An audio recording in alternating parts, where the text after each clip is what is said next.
Hi hello ನಮಸ್ಕಾರ, welcome back to ಅಮ್ಮ ಮಾಡ್ಕೆ ಮನೆ ಯೂಟ್ಯೂಬ್ ಚಾನಲ್. ಸೊ ಇವತ್ತು ನಾನು ಮಾಡ್ತಿರುವಂಥ ಸ್ಪೆಷಲ್ ರೆಸಿಪಿ ಏನಪ್ಪ ಅಂದರೆ, ಈ ಬೇಸಿಗೆಗೆ ಸಖತ್ ತಂಪಾಗಿರುವಂತಹ ಮ್ಯಾಂಗೋ ಮಿಲ್ಕ್ ಶೇಕ್ನ ಯಾವ ರೀತಿ ಮಾಡೋದು ಅಂತ ನೋಡ್ಕೊಂಡು ಬರೋಣ. ಮೊದಲಿಗೆ ಈ ರೆಸಿಪಿನ ಮಾಡಲಿಕ್ಕೆ 3 ಮಾವಿನ ಹಣ್ಣನ್ನು ತೊಗೊತಾ ಇದ್ದೀನಿ. ಈ ಹಣ್ಣನ್ನು ಸ್ವಚ್ಛವಾಗಿ ತೊಳೆದು ಅದಾದಮೇಲೆ ಅದರಲ್ಲಿರುವಂತಹ ತೊಟ್ಟನ್ನು ತೆಗಿಬೇಕು.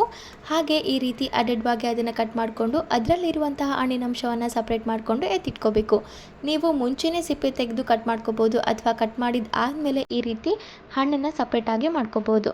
ನೋಡಿ, ಎಲ್ಲ ಹಣ್ಣನ್ನು ಸಹ ಇದೇ ರೀತಿ ಮಾಡ್ಕೋಬೇಕು.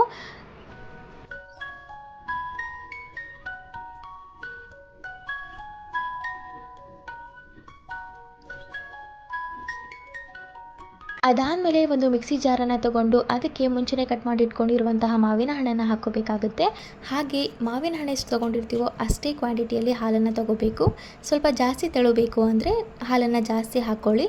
ಹಾಗೆ 1 ಸ್ಪೂನಷ್ಟು ಸಕ್ಕರೆನ ಹಾಕ್ತಾ ಇದ್ದೀನಿ. ಸಕ್ಕರೆ ಆಪ್ಷನಲ್, ನೀವು ಹಾಕೋಬೋದು ಅಥವಾ ಬಿಡ್ಬೋದು. ಅದಾದಮೇಲೆ ಇದನ್ನು ಮಿಕ್ಸಿ ಮಾಡಿಕೊಂಡ್ರೆ ಸಖತ್ ಟೇಸ್ಟಿಯಾಗಿರುವಂತಹ ಮ್ಯಾಂಗೋ ಮಿಲ್ಕ್ ಶೇಕ್ ತಿನ್ನಲಿಕ್ಕೆ ಅಥವಾ ಕುಡಿಲಿಕ್ಕೆ ರೆಡಿಯಾಗಿರುತ್ತೆ. ಸ್ವಲ್ಪ ಗಟ್ಟಿಯಾಗಿ ಮಾಡ್ಕೊಂಡಿದ್ದೀನಿ ನಾನು. ನೀವು ಸ್ವಲ್ಪ ತೆಳುವಾಗಿ ಬೇಕು ಅಂದರೆ ಹಾಲನ್ನು ಜಾಸ್ತಿ ಹಾಕ್ಕೊಂಡು ಮಾಡ್ಕೋಬೇಕು. ಅದಾದಮೇಲೆ ನೋಡಿ, ಈ ರೀತಿ ಸರ್ವ್ ಮಾಡುವಂತಹ ಗ್ಲಾಸ್ನ ತಗೊಂಡು ಅದರಲ್ಲಿ ಮಿಲ್ಕ್ ಶೇಕ್ನ ಹಾಕಿ ಅದ್ರ ಮೇಲೆ ಡ್ರೈ ಫ್ರೂಟ್ಸ್ನ ಹಾಕಿ ಅಲಂಕಾರ ಮಾಡಿಕೊಟ್ರೆ ಬಂದಿರುವಂತಹ ಗೆಸ್ಟ್ ಸಖತ್ತಾಗಿ ಖುಷಿ ಪಡ್ತಾರೆ. ಹಾಗೆ ಕುಡಿಲಿಕ್ಕೆ ಮಾತ್ರ ತುಂಬಾ ಟೇಸ್ಟಿಯಾಗಿರುತ್ತೆ. ಒಮ್ಮೆ ಟ್ರೈ ಮಾಡಿ.